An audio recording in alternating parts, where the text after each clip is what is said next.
Voilà donc, je le rappelle encore une fois, voyage dans le temps, dans l'espace à travers la thématique de ce soir, rites et rituels, à la recherche d'un patrimoine perdu. N'oubliez pas, questions et réactions sur cultureclub@untv.dz. Et on revient à vous, bien sûr, Moustapha Neja, à travers ce bel ouvrage, Aylet, qui veut dire le lion, donc Enayel chez les Bénisnous Tlemcen, aux origines du théâtre, chez Daliman Édition. Mais quand on parle justement de célébration, de croyances, on est aussi dans la restitution de ces mythes, comme le disait si bien Kateb Yassine, fondateur, bien sûr, de toute une nation, de toute une histoire. Bien sûr, Ouais. bien sûr, même si de nos jours, on s'est rendu compte, hein, en fin de compte, on ne garde que des bribes, parce qu'on a essayé de comprendre certains trucs, parce qu'il y a des chants magnifiques pendant cette fête, où il parle d'un roi, Moulay Djerwan, c'est des choses comme ça, dans les chants qui existent, mais que personne ne pouvait nous donner des explications.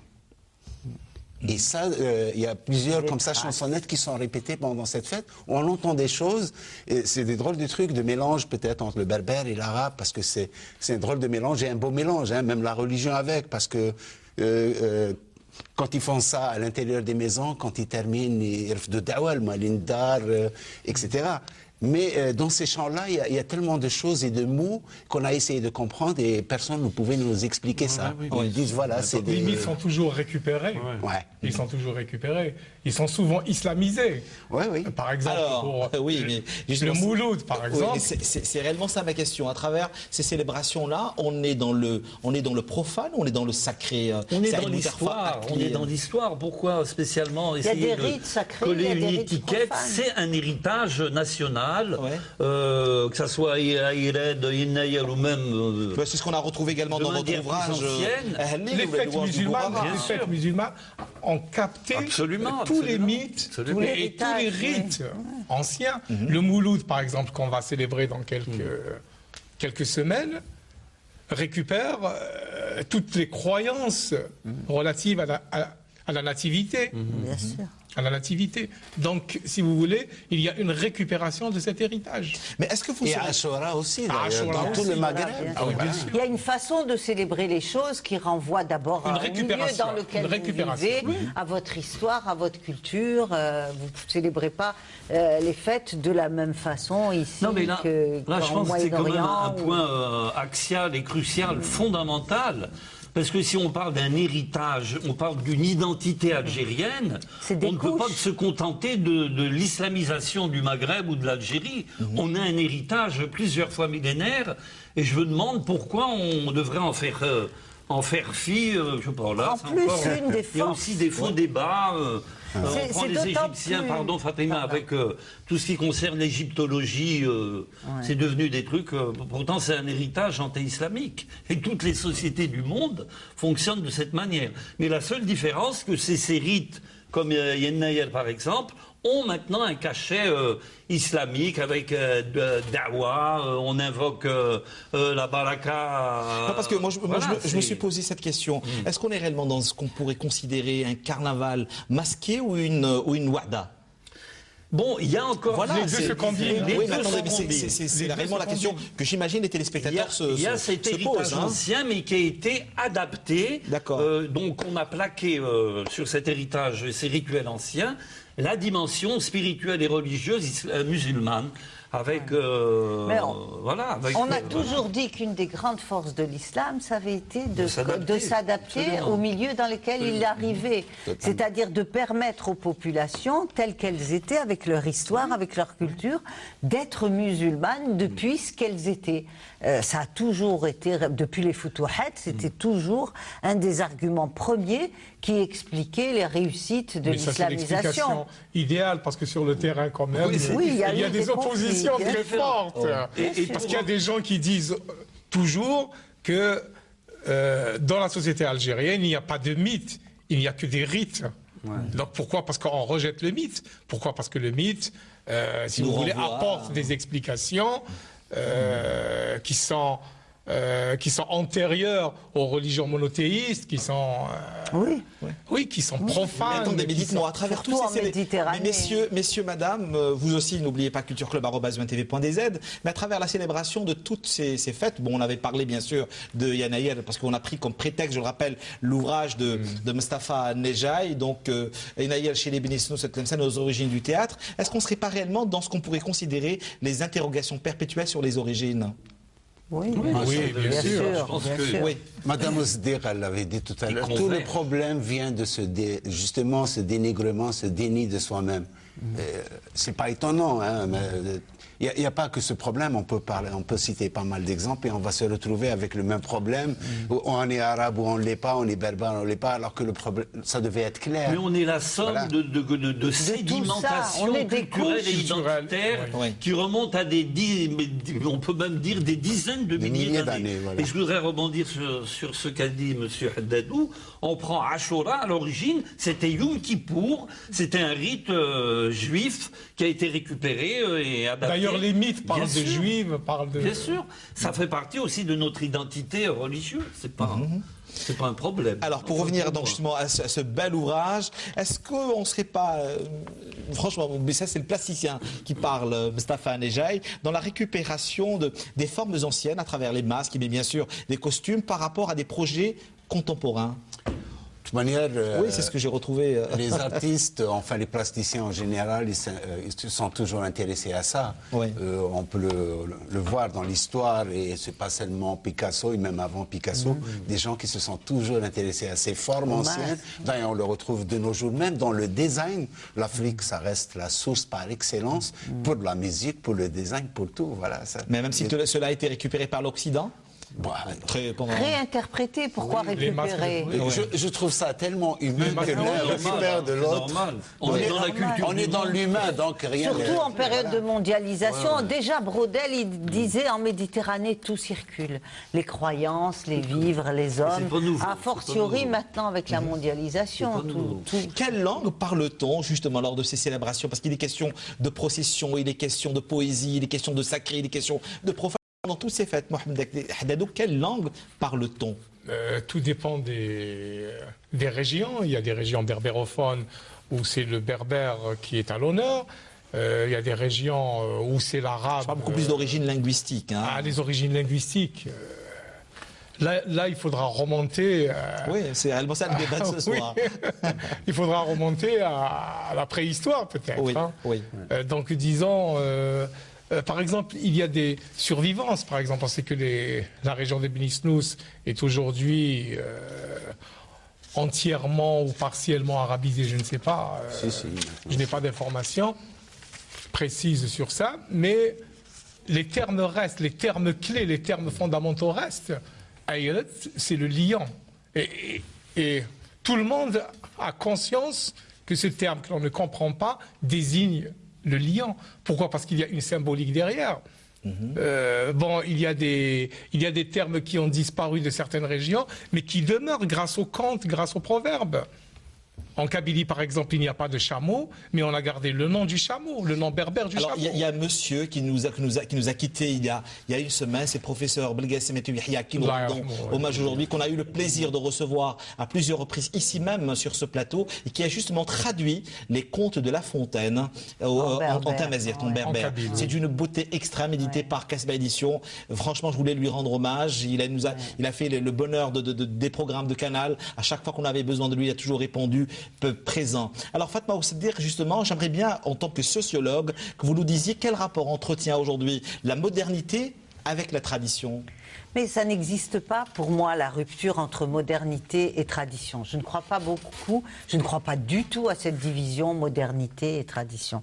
Je crois qu'on vit si certains dans un... rites et rituels nous proviennent de temps... Je crois qu'on vit tous, on est dans ce drame de l'être humain qui est projeté sur Terre et qui, pendant tout son passage, va se poser cette question éternelle de pourquoi moi, pourquoi suis-je là ? Comment, pourquoi... Non, parce qu'on avait parlé de survivance, même si vous n'étiez pas réellement d'accord avec ce terme. Alors, cette personne, elle va tenter de répondre à cette question, d'abord par le désir des autres hommes, des autres femmes, en vivant socialement. Et dans cette vie sociale, elle va l'organiser avec des récits. Et ces récits, ça va être des mythes, ça va être des rites, ça va être des pratiques culinaires, ça va être des coutumes. Tout cela va lui permettre de s'ancrer dans le temps et de tenter de répondre. Parce qu'au-delà même de l'attitude religieuse, on peut dire c'est Dieu qui m'a créé, mais pourquoi moi? Pourquoi maintenant? Toutes ces questions restent ouvertes. Elles restent ouvertes. Donc je crois que les vraies questions sont celles qu'on se pose ici et maintenant. C'est-à-dire depuis ce qu'on est, ça n'a rien à voir ni avec être moderne ou être traditionnel, parce que d'où qu'on soit, on est tous confrontés à cette question, qui sommes-nous? Et ce qui sommes-nous, comment y répondre? Justement en observant avec attention, comme le faisait le vieux monsieur Aïtou Yahya que vous venez de citer, en observant les récits de son enfance, les espaces, ou bien Mostafa Lashraf dans des noms et des lieux, tous ces gens-là, ou ma vieille grand-mère qui me racontait des histoires, tous ces gens-là qui produisent du sens en produisant du récit. Produire du récit, c'est produire du sens pour les humains, c'est-à-dire c'est leur permettre de répondre à cette question qui est une question existentielle centrale, qui sommes-nous? Alors Ayred, et c'est pour ça que j'en remerciais M. Nedjaï en début, nous parle de nous. Ayred nous parle de d'où nous venons, de qui nous sommes. Finalement, les gens d'Ayred qui utilisent ce mot berbère pour parler du lion, ils sont de mon groupe. Puisque moi-même, je suis originaire d'une région où on parle en berbère. Donc c'est une façon de se situer dans le monde, c'est une façon d'être de son temps et de son heure. Akleh Haddadou, justement, votre vision sur cette tradition et cette modernité que refuse et refute catégoriquement Fatma Aïtou Seddiq? Non, je refuse le clivage. Le clivage, la scission entre les deux. Moi, je pense qu'il y a quand même un clivage entre modernité. C'est pour ça que je voulais revenir sur vous. Nous ne sommes pas de la même école. Il ne s'agit pas d'être de la même école. Moi, je suis linguiste, donc il n'y a pas de querelle d'école. Il n'y a pas de querelle d'école. Mais je crois que cette tendance existe. Pourquoi? Parce qu'aujourd'hui, les gens ont tendance à oublier le passé. Quand on parle des mythes, par exemple, je vais rebondir un peu sur cette question de mythes. Vous savez que dans certaines régions, on ne raconte pas les mythes. Pourquoi? Parce que les mythes passent pour des récits, invraisemblables. On ne dira pas, par exemple, je ne sais pas, je vais vous donner un exemple. Dans la croyance populaire, dans le mythe populaire répandu en Algérie, la terre repose sur les cornes d'un taureau. Donc dès que le taureau bouge, il y a tremblement de terre. Qui va afficher cette croyance? Personne ne va. Mais on reste toujours dans la mythologie. On reste dans la mythologie. Donc il y a un rejet. Alors que derrière ces mythes, il y a quand même une sagesse. Il y a une sagesse. Il y a une explication. Une tentative d'explication. Donc si vous voulez, dans la pensée moderne d'aujourd'hui, on a tendance à rejeter tout ce qui n'est pas conforme à une certaine vérité, à la vérité religieuse, à la vérité scientifique. Donc, on a tendance à tout rejeter. C'est pour ça que ma question était tout à l'heure, est-ce qu'on est dans le sacré ou dans le profane? Et alors qu'on est dans tout ça, me disait Saïd Bouterfa. Mais alors moi aussi, bon, si on parle de sacré et profane, moi aussi à mon tour, je ne ferai pas de clivage entre le sacré et le profane. Bon, d'une certaine manière. C'est vrai que le sacré et le profane. Voilà. Ouais, c'est ce qu'on a également retenu par la modernité. Le profane, quand on a les clés pour le comprendre, on voit qu'on est aussi dans une dimension sacrale. C'est ce qu'on a retrouvé dans votre ouvrage. Mais je voudrais revenir à ce que disait Fatima concernant la question, ta question, Karim. Disons ce clivage entre tradition et modernité. Je suis d'accord avec elle, avec un petit bémol. Partant du principe que la modernité a toujours été nourrie par la tradition. C'est clair. Mais le petit bémol, c'est que la seule condition, c'est que cette tradition, précisément, la seule condition pour qu'elle essaime la modernité, c'est d'en faire usage. Maintenant, si on a une tradition qui est mortifiée, morte, on n'est plus dans l'essaimage traditionnel, mais on est dans la vieillesse culturelle et identitaire. Et ça, c'est fondamental. C'est le rôle du rite, de l'identité, de la culture. La culture, c'est l'identité. Et je pense que, voilà, la seule condition, c'est tout cet héritage, toutes ces traditions, il faut des modalités opératoires. Il faut qu'on puisse en faire usage aujourd'hui depuis ce qu'on dit.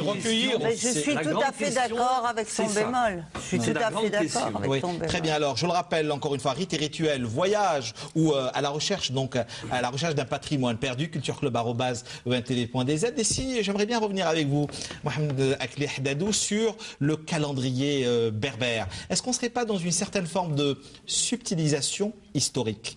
Pour une raison simple, chaque histoire veut se réapproprier son invention. Où est-ce qu'on en est aujourd'hui ? 2962, c'est l'année berbère, dite berbère. Là aussi, il y a un mythe derrière. Là aussi. Justement. C'est un mythe que je voudrais bien qu'on m'explique. Oui, pareil pour moi. C'est pour ça que j'ai peut-être employé le terme de subtilisation historique. Le calendrier berbère est un calendrier perpétuel. Oui. Il n'a pas de millésime. Il n'y a pas de millésime. Donc, on ne date pas ce calendrier à partir de la naissance d'un personnage ou d'un événement historique. Comme c'est le cas, par exemple, pour le calendrier grégorien, c'est la naissance de Jésus-Christ, ou le calendrier musulman, c'est l'hégire du prophète. Donc là, il n'y a pas de millésime. C'est un calendrier perpétuel. Mais, depuis les années 60, voilà, on a cherché dans l'histoire un événement extraordinaire, mais monsieur, un événement pas inventé. Est-ce que c'est du laboratoire ou c'est vraiment un fait avéré historique? Oui, bien sûr, c'est un fait. Attendez, mais le premier de cette décision de décider que le calendrier amazigh... C'est à partir de 1960. Voilà, à partir de 1969. Donc c'est très récent. C'est très récent. Bien sûr, la tradition, ça s'invente. C'est ce que je voulais... Oui, ça s'invente et ça honore aussi. Oui. Parce que là, ça honore quand même. Mais attendez, il y a quand même un fait historique établi, hein. Il faut quand même le dire. Il y a un fait historique établi. Oui, c'est le premier Naïel qui, je le rappelle encore une fois, célèbre la victoire des Amazighs sur le pharaon. Ça, c'est un fait historique. Oui, on nous dit que c'est le premier. La victoire est historique, mais pas de millésime. Voilà. Mais pas de calendrier, parce que le calendrier berbère, pour revenir à ce calendrier, c'est un calendrier d'origine romaine. C'est le calendrier julien.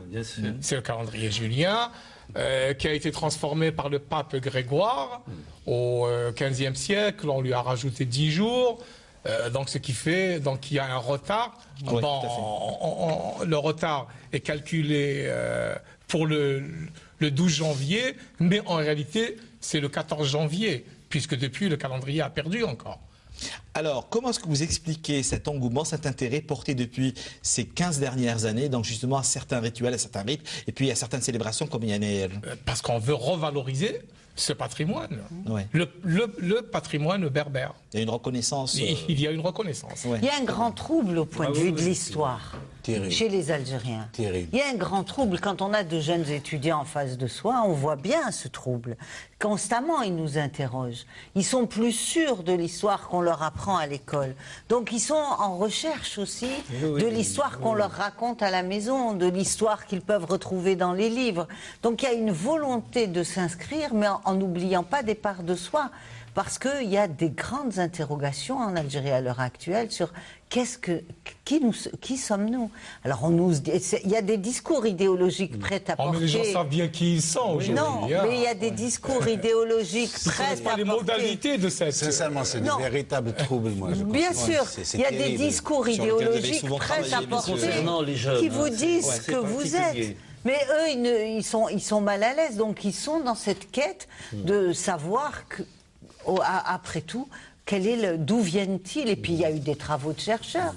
Je veux dire, il y a Malika, comment ça s'appelle? Des travaux de chercheurs. Oui, Malika Hachid, il y a des travaux de chercheurs. On a eu le plaisir de recevoir. Mais les gens n'ont pas accès à cette culture livresque. Oui, mais qui finit par transpirer dans la société, qui finit par être porté comme ça à la C'est le rôle de l'école. Mais Malika Hachid est venue plusieurs fois dans cette émission. Tout à fait, exactement. Les gens l'ont entendu à la télévision. C'est vrai. Ça circule, ça se dit ensuite. Les gens qui parlent français. peut-être, monsieur, mais alors on arrête, je crois. Non, on n'arrête pas, non. Alors, voilà. Saïd Bouterfa, avant de revenir à l'ouvrage de Mostafa Nedjaï.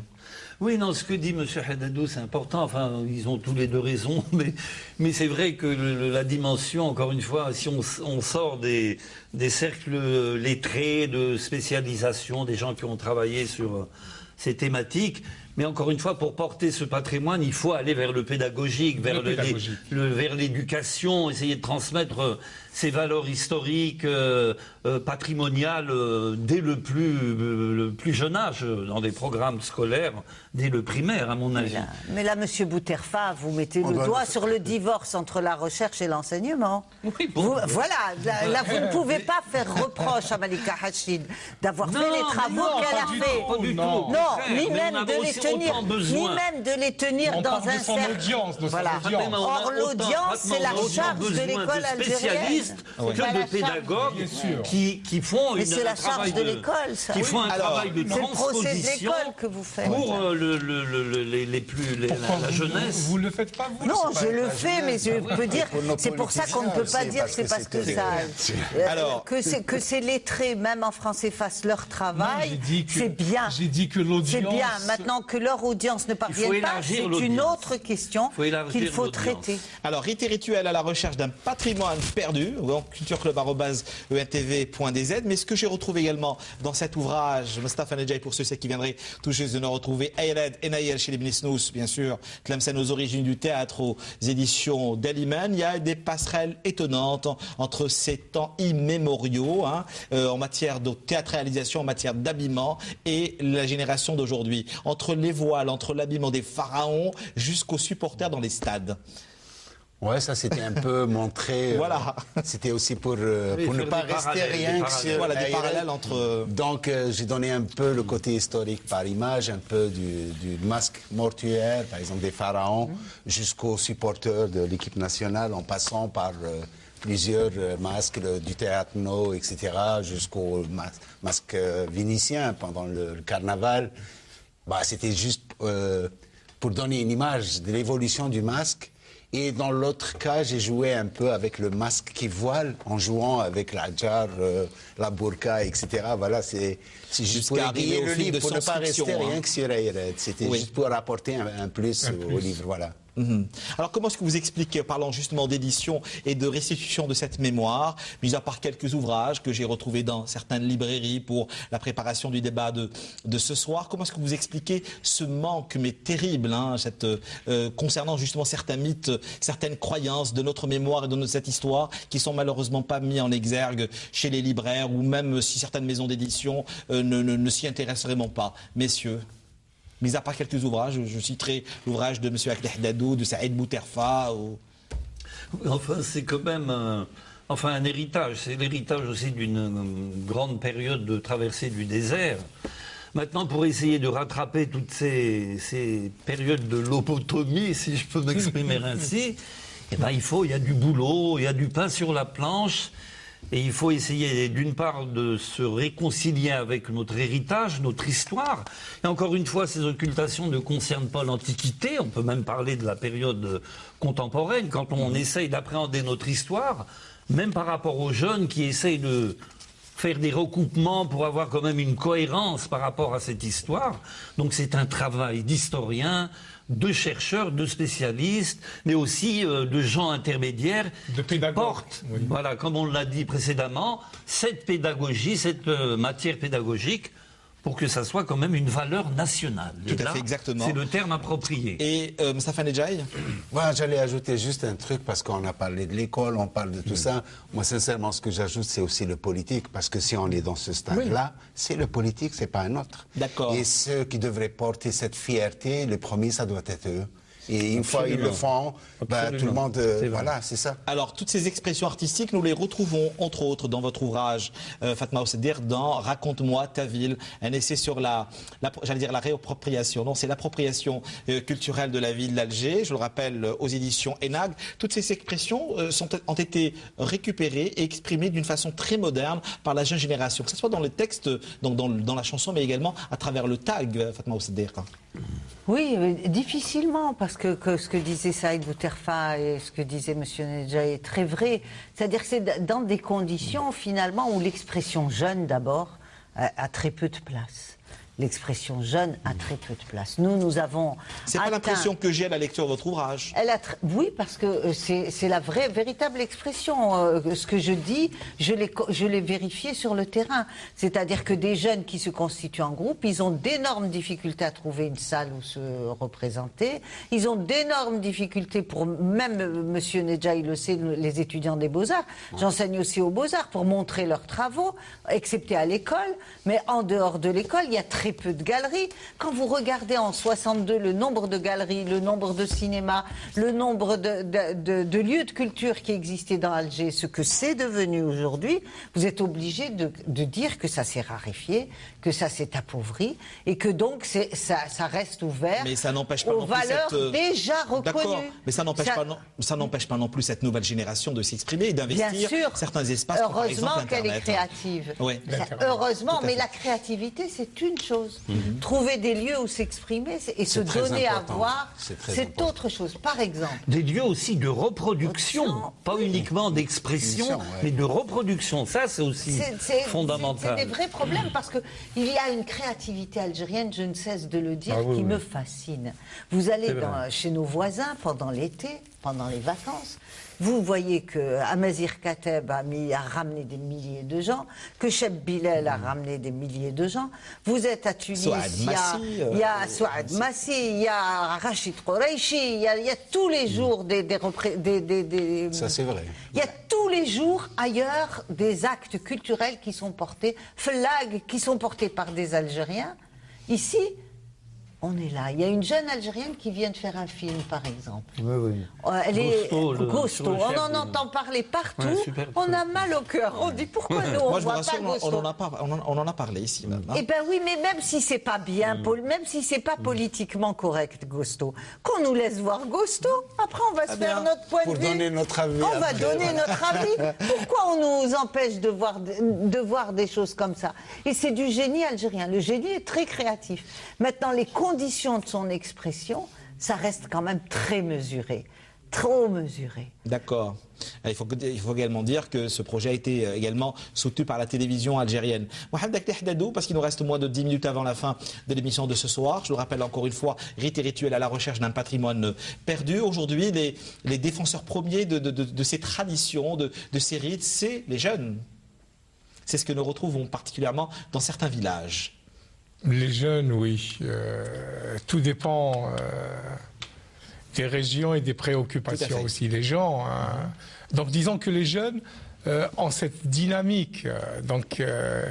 Ils cherchent, c'est-à-dire on revient toujours à la question, qui sommes-nous, où allons-nous, donc on cherche des explications, on cherche des réponses. Bien sûr, on ne trouve pas les réponses, mais on cherche quand même des réponses.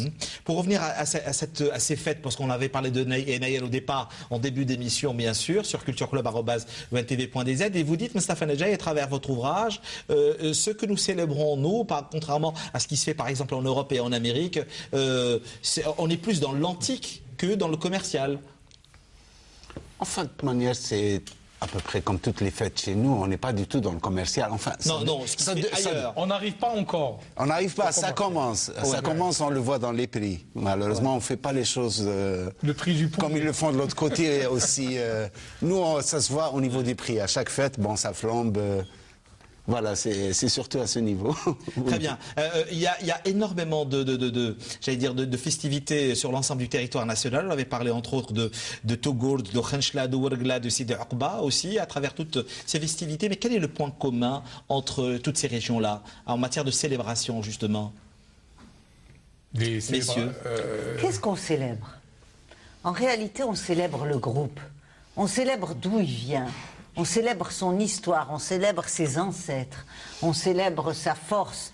On célèbre le fait qu'il ait résisté au temps. On célèbre la terre. On célèbre la terre. Et partout, c'est la même célébration. C'est toujours du groupe qui s'agit. Comme dans tous les carnavals. Dans tout le monde.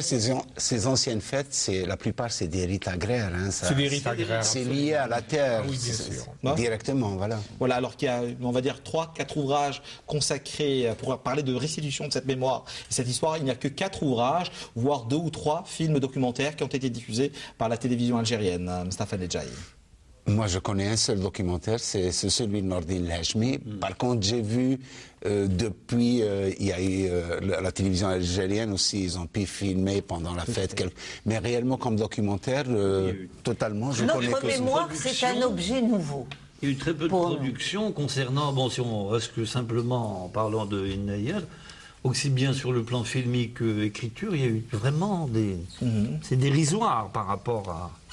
Et cet ouvrage-là, donc Nayel chez les Bnisnous de Tlemcen, c'est aussi un hommage justement à toute une génération, Mostafa Nedjaï, et particulièrement à Liliane Hachmi, à Abdelkader Alloula, à Kateb Yassine, que nous retrouvons bien sûr.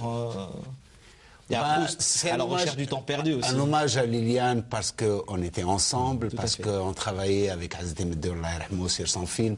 Et donc on a découvert cette magnifique fête ensemble. Abdelkader Alloula parce que c'était celui qui nous a mis la puce à l'oreille. Et c'est grâce à lui, même si lui ne connaissait pas, il avait entendu parler de cette fête. Donc c'est lui, et donc c'est un hommage à toutes ces personnes. Un peu comme Saïd Bouterfa qui est habité par l'histoire. C'est ce que nous retrouvons entre autres dans votre dernier roman. Justement, le personnage central est un, comment dire, oui, voilà. C'est un peu l'archétype de l'Algérien qui, en quête de repères, essaye de recouper son histoire, son identité. C'est tout à fait ça. Exactement ça. C'est une incursion aussi bien dans l'histoire, la sociologie, le politique, l'identité. La perte de repères aussi. Voilà, la perte de repères. Voilà, c'est ce que donc c'est un des éléments que j'ai traité qui est, je pense, récurrent dans nos sociétés. Et donc, si je crois on arrive à la fin de l'émission, ce que je voudrais dire concernant tout ce qu'on vient de dire, c'est que, bon, aussi avec, il faut lier ça à l'événement, enfin aux événements actuels qui se passent un peu dans le monde, je pense que véritablement, j'en suis foncièrement convaincu, que notre identité est véritablement notre immunité. Donc c'est très très important et je pense qu'on devrait accorder plus d'attention à ce une identité multiple. Voilà, en plus multiple. Parce qu'elle s'est enrichie. Elle s'est enrichie de tous les apports, de toutes les sociétés, de tout ce qui a précédé notre histoire contemporaine. Exactement. Puis, des scènes de masques comme ça, c'est très simple, on les retrouve au Tassili. J'ai mis quelques photos. Aussi, les masques de la Choura. Voilà, là où il y a un peu les gravures, les peintures épaisses partout, on retrouve ces scènes de alors là, masques. vous avez aussi dans ce livre levé quelque chose à un inconnu, c'est que, je ne sais pas si vous avez lu les ouvrages sur le théâtre algérien, certainement. Oui. On fait toujours remonter le théâtre algérien au Garagouche de la période. Alors là, vous montrez... qu'il y a un avant de ce théâtre-là, que nous avons été des êtres de théâtre depuis longtemps. Vous voyez, on voit bien qu'on est comme des enfants qui découvrons ce que nous sommes en réalité, parce que cette mémoire, cette question de la mémoire, c'est pratiquement un objet nouveau pour notre société. On est en train de s'interroger sur qui nous sommes, d'où nous venons, mais pour pouvoir aller plus loin, il faut qu'on accepte que nous sommes des couches, premièrement, des couches successives, comme vous disiez, mais aussi que le politique ne peut plus dicter une mémoire figée. Voilà, on assiste à l'heure actuelle à des débats sur les Ottomans, pas les Ottomans. Ce n'est pas aux politiques à nous dire ce que les Ottomans ont laissé ou n'ont pas laissé dans notre pays. Ils nous ont laissé la baklawa et c'est très bon. Voilà. Donc, rite et rituel, je le rappelle encore une fois, à la recherche d'un patrimoine perdu sur cultureclub@ENTV pour la thématique de ce soir. Quelques bons ouvrages à travers cette petite musique de nuit qui nous annonce déjà la fin de l'émission. Alors, Eiled Nayel chez les Bnisnous, Tlemcen, aux origines du théâtre de Mostafa Nedjaï, aux éditions d'Aliman, bien sûr produit dans le cadre de Tlemcen, capitale de la culture islamique. Raconte-moi ta ville, un essai sur l'appropriation culturelle de la ville d'Alger sous la direction de Fatma Oussedir. C'est aux éditions Enag. Et puis rappelez par la même occasion votre ouvrage des Tiferet qui ont été bien sûr édités aux éditions Enag. L'agenda berbère, calendrier perpétuel, Mohamed Akli Haddadou aux éditions Edif 2000. Pas Edif. Edif 2000 Non, pas Edif 2000. Ah, pardon bah, c'est ce qui est écrit, cher ami. Edif 2000 et voilà, et non lieu. Et non lieu, voilà. Et vous avez entre autres cité dans votre ouvrage, Moustapha Nejaï, comment dire, le déclic au commencement était Denis Martinez, un peintre algérien, un superbe livre que je vous conseille par la même occasion aux éditions Balzac, Le bec en l'air. Saïd Bouterfa, les manuscrits du Touet, hein, bien sûr, c'est aux éditions Balzac, toujours rappelé votre roman, donc Le Miroir, c'est aux éditions Heb. Nous aurons le plaisir, bien sûr, d'en parler, je vous le promets, très bientôt. Moustapha Nejaï, une odyssée, avec l'étroite collaboration de Abdelrahman Jelfaoui aux éditions, bien sûr, d'Aliman. On a eu le plaisir de le recevoir à plusieurs reprises. Youssef Malahi, un grand curieux, par la même occasion, qui nous parle de littérature, de peinture, de festival, de poésie, de chansons. Youssef Malahi, digeste de Kabylie, c'est aux éditions d'Aliman. Le voici. Camille Lacoste du Jardin, dictionnaire de la culture berbère en Kabylie. C'est aux éditions Edif 2000, également en vente chez les bons libraires. Saïd Bouterfa, Ahlil ou les louanges du Gourara, aux éditions également Color 7, en vente chez votre libraire habituel, accompagné bien sûr d'un CD. Toujours rappelé l'ouvrage de Mohamed Akli Haddadou, dictionnaire de l'interprétation des rêves selon l'islam. Ça vient tout juste de sortir à l'occasion de l'organisation du 16e Salon international du livre. C'est chez Casbah Édition. Un grand hommage également à Youssef Nassib, Culture ouassienne, de Boussaad, un essai d'histoire sociale qui s'est toujours intéressé donc justement à l'écriture de cette histoire et sa restitution particulièrement.